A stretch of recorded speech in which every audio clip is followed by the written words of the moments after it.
I was 18 years old when I got married. I belonged to a very conservative family, a Baloch family, where good daughters never say no to their parents.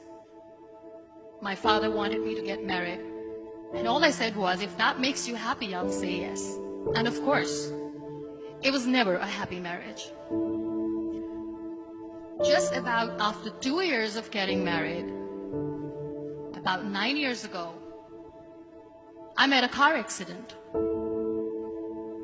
Somehow my husband fell asleep and the car fell in the ditch. He managed to jump out, saved himself. I'm happy for him. But I stayed inside the car and I sustained a lot of injuries. The list is a bit long. Radius ulna of my right arm were fractured. The wrist was fractured. Shoulder bone and collarbone were fractured.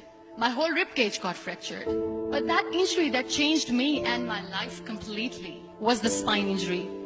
Many people came to rescue. They gave me CPR. They dragged me out of the car. And while they were dragging me out, I got the complete transection of my spinal cord. Those 2.5 months in the hospital were dreadful. I was at the verge of despair. One day, doctor came to me and he said, well, I heard that you wanted to be an artist, but you ended up being a housewife. I have a bad news for you. You won't be able to paint again. Next day, doctor came to me and said, your spine injury is so bad. You won't be able to walk again. I took a deep breath and I said, it's all right. Next day, doctor came to me and said, because of your spine injury and the fixation that you have in your back, you won't be able to give birth to a child again.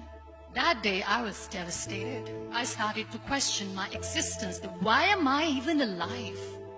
So what kept me going was, one day I asked my brothers, I know I have a deformed hand, but I'm tired of looking at these white walls in the hospital and wearing these white scrubs. Bring me some colors, bring me some small canvas. I want to paint. So the very first painting I made was on my deathbed, where I painted for the very first time. What an amazing therapy it was. Without uttering a single word, I could paint my heart out. I could share my story. People used to come and say, what lovely painting. So much color. Nobody could see the grief in it.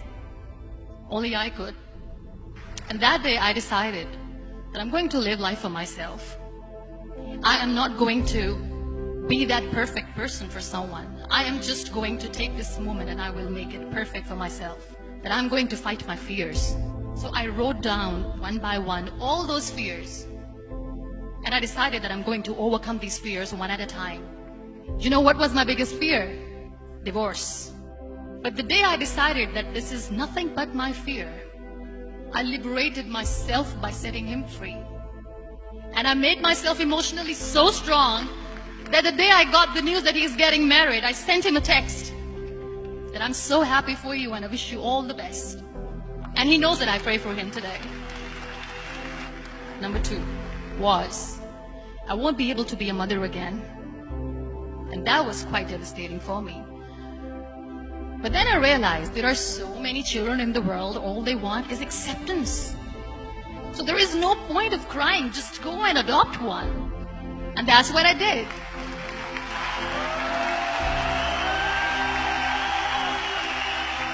I gave my name in different organizations, different orphanages, and I waited patiently. 2 years later, I got this call from a very small city in Pakistan. I got a call and they said, are you Muniba Mazari? There is a baby boy and would you like to adopt? I could literally feel the labor pain. I said, yes, yes, I am going to adopt him. I am coming to take him home. And that day, I was 2 days old, and today he's 6. You know, when you end up being on the wheelchair, what's the most painful thing? People think that they will not be accepted by the people because we, in the world of perfect people, are imperfects. So I decided to appear more in public. I started to paint. I have done a lot of modeling campaigns. I decided that I'm going to join the national TV of Pakistan as an anchor person. I became the National Goodwill Ambassador for UN Women Pakistan, and now I speak for the rights of women, children. I was featured in BBC 100 Women for 2015. I'm one of the Forbes 30 under 30 for 2016. So when you accept yourself the way you are, the world recognizes you. It all starts from within. We have this amazing fantasy about life. This is how things should work. This is my plan. It should go as per my plan. If that doesn't happen, we give up. I never wanted to be on the wheelchair. Never thought of being on the wheelchair.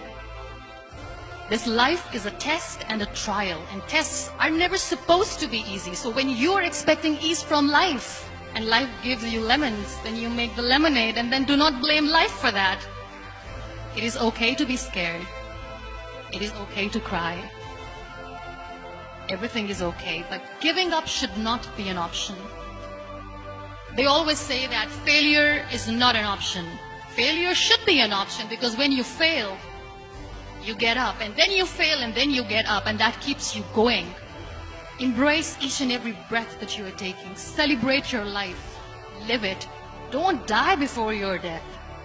Real happiness lies in gratitude. So be grateful, be alive, and live every moment.